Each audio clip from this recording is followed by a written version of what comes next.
क्रिस्तोफ जाफरोलो की पुस्तक भीमराव अंबेडकर एक जीवनी जाति उन्मूलन का संघर्ष एवं विश्लेषण के पिछले एपिसोड में हमने चर्चा करी थी कि किस तरीके से महाराष्ट्र की सरजमी पर ब्राह्मण विरोधी आंदोलन का जन्म होता है और कैसे ज्योतिबा फूले जो हैं उसके अगवा बन जाते हैं।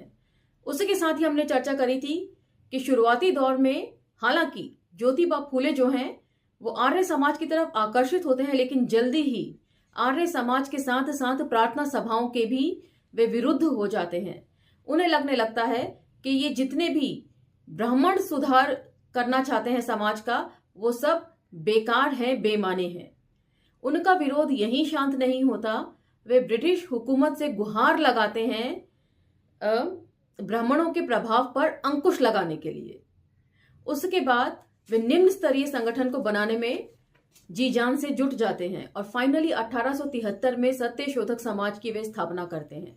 यहां तक हम पिछले एपिसोड में पढ़ चुके थे और आज के एपिसोड में हम कुछ महत्वपूर्ण कारणों के ऊपर चर्चा करेंगे कि सत्य शोधक समाज आखिर इतनी तेजी से आगे बढ़ने के बाद क्यों जल्दी ही डिक्लाइन पर पहुंच गया। इसीलिए अंत तक इस एपिसोड में हमारे साथ बनी रहिएगा। तो चलिए मेरे साथ। जय भीम, मैं शालिनी और आप देख रहे हैं अंबेडकर नामा। समय के साथ सत्य शोधक समाज एक कमोबेश मराठा बहुल संगठन बनता चला गया। फूले ने भी शिवाजी को, तो बुक में इस समय फूले और शिवाजी ही लिखा है और शब्द दर शब्द पढ़ने की वजह से मैं इसे एज इट इज ही पढ़ रही हूं। इससे यह अंदाजा मत लगाइएगा कि मैं महात्मा फूले और छत्रपति शिवाजी महाराज की रिस्पेक्ट नहीं करती हूं। मैं उनकी उतनी ही रिस्पेक्ट करती हूं जितना आप करते हैं, लेकिन बुक में ऐसा लिखा है, इसलिए शब्द दर शब्द पढ़ने की वजह से मैं इसे एज इट इज ही पढ़ूंगी और व्याख्या भी एज इट इज ही करूंगी। चलिए। फूले ने भी शिवाजी को सारी निचली जातियों के लिए एक प्रेरक व्यक्तित्व साबित करने में कोई कसर नहीं छोड़ी और ये दलील दी कि अस्पृश्यों सहित सभी निचली जातियां उन मूल निवासियों के वंशज हैं जो आर्यों के अतिक्रमण से पहले महाराष्ट्र में निवास करते थे। फुटनोट 40 स्लेवरी पेज 161 पे आप इसको क्रॉस चेक कर सकते हैं।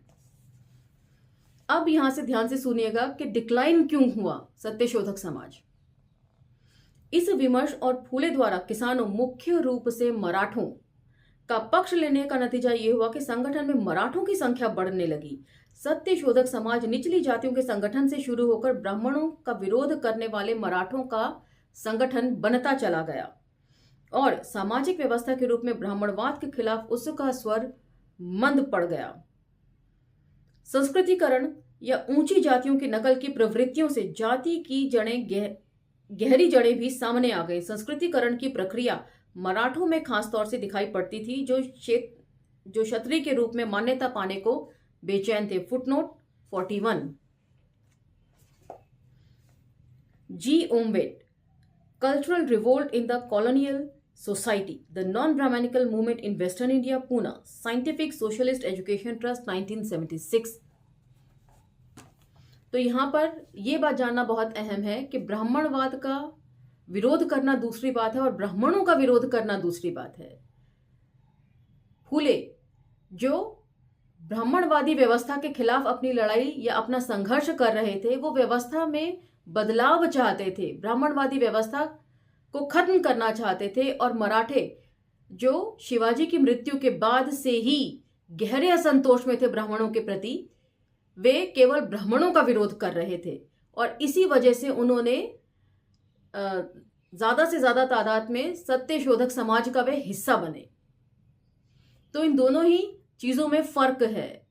इसीलिए धीरे धीरे करके ये जो है सत्यशोधक समाज धीरे धीरे डिक्लाइन की तरफ चला गया, क्योंकि मराठों का जितना भी संघर्ष था वो अपने आप को शूद्र से क्षत्रिय कहलवाने के लिए था और वे सीधे तौर पर ब्राह्मणों का विरोध करना उनका मकसद था, न कि व्यवस्था में बदलाव करना। वे व्यवस्था में रहकर ही बदलाव चाहते थे और सिर्फ अपने लिए ये बदलाव चाहते थे कि उन्हें शूद्र नहीं क्षत्रिय कहलाए जाए वे।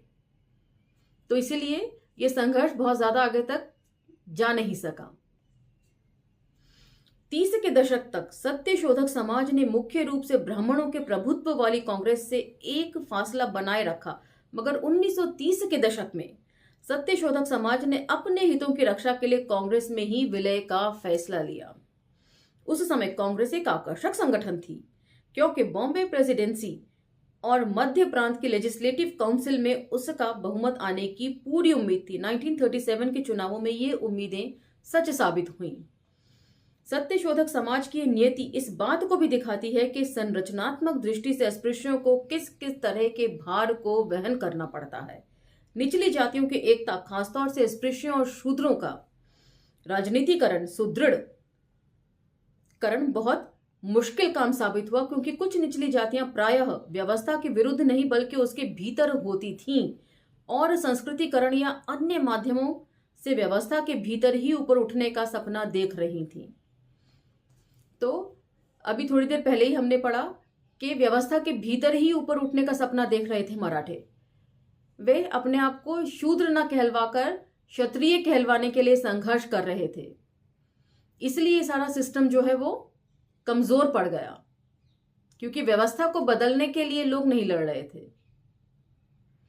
अभी 5 फरवरी को हमने संत रविदास जयंती मनाई है, लेकिन हमने उनके विचारों से कुछ नहीं सीखा। संत रविदास जो थे, उन्हें अपने चमार होने में कोई हीन बोधता नहीं थी। उन्हें फक्र था कि वे एक चमार हैं और एक श्रमजीवी हैं। श्रम करके अपना जीवन चलाते हैं, बजाय उन ब्राह्मणों के जो दूसरों के ऊपर पलते हैं, दूसरों के श्रम पर पलते हैं। तो हम सीखते कुछ नहीं हैं, प्रभावित तो बहुत होते हैं, लेकिन हम सीखना नहीं चाहते इन महापुरुषों से अपने। तो इसलिए शायद ये ब्राह्मणवादी व्यवस्था में कोई बदलाव भी हम नहीं कर पाते हैं। और रही बात ये ब्राह्मणवादी सोच की या मनुवादी सोच की, तो ये तो कोई दलित भी इससे ग्रसित हो सकता है, पढ़ा लिखा शिक्षित व्यक्ति भी इससे ग्रसित हो सकता है। अपने समाज से कटकर जो लोग जात छुपाकर रहते हैं, वो इसका सबसे बेहतरीन उदाहरण है। चलिए पुस्तक पर लौटते हैं। जब अंबेडकर महाराष्ट्र के सार्वजनिक पटल पर उभरे तो स्थायी समानता के प्रोत्साहन के लिए भले ही ना सही, मगर कुछ निचली जातियों में सामाजिक एवं राजनीतिक चेतना का उदय की जमीन जरूर तैयार हो चुकी थी। वे समझ चुके थे कि हमें किस तरह से संगठित होना चाहिए और अपने अधिकारों के लिए मांग करनी चाहिए। महाराष्ट्र की खासियत ये थी कि यहां सत्ता का संतुलन दूसरे क्षेत्रों से अलग था। यहां द्विजों की संख्या बहुत कम थी और ब्राह्मणों व गैर ब्राह्मणों, खास तौर से मराठों के बीच तनाव औपनिवेशिक संदर्भ में फिर से जीवित हो उठा था। तो ये महाराष्ट्र की खासियत थी, यहां ब्राह्मणों की संख्या बहुत कम थी। नए व्यवसायों व नौकरियों पर ब्राह्मणों का एकाधिकार से निचली जातियों में असंतोष और मजबूत हुआ। इस असंतोष को पश्चिमी स्कूलों में पढ़ाए गए समानता और मुक्ति के विचारों से भी बल मिल रहा था। तो पश्चिमी शिक्षा कितनी फायदेमंद साबित हुई हमारे समाज के लिए। उधर ब्राह्मण सुधारकों ने भी उनके विद्रोह को शांत करने के लिए कोई प्रयास नहीं किया। ये सबसे इंपॉर्टेंट पॉइंट है। ब्राह्मण विरोधी आंदोलन सबसे पहले महाराष्ट्र में शुरू हुआ। ब्राह्मणों की गोलबंदी, ब्राह्मण विरोधी गोलबंदी, लेकिन ब्राह्मणों ने उसका कोई विरोध नहीं किया। विरोध करके वो अपनी एनर्जी वेस्ट नहीं करना चाहते थे। वे जानते थे कि वो संख्या में बहुत कम है, यदि वे विरोध करेंगे तो ये आंदोलन तेजी से और ज्यादा बढ़ सकता है। इसलिए उन्होंने विरोध ना करके अपना आप को कहीं और कंसंट्रेट किया। जल्दी जल्दी विदेशी शिक्षा, अंग्रेजी सीख कर उन्होंने बड़े बड़े पदों पर उसे हथिया लिया। यहां पर साफ तौर पर लिखा है कि ब्राह्मणों का एकाधिकार हो गया सभी व्यवसायों और नई नौकरियों पर। तो पढ़ाई लिखाई का कोई दूसरा विकल्प नहीं है। अपनी शक्ति जो है दूसरे को कोसने में जाया करने से अच्छा है कि अपने आप को बेहतर बनाने की कोशिश की जाए, जो यहां पर ब्राह्मणों ने करी। सभी मुख्य पदों पर बैठकर उन्होंने व्यवस्था को कंट्रोल कर लिया। तो ये सब चीजें जो है सीखने की जरूरत है इन लोगों से।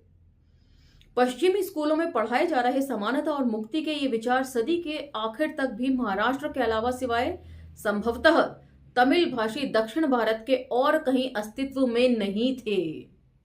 तो ये भी बहुत इंपॉर्टेंट बात है।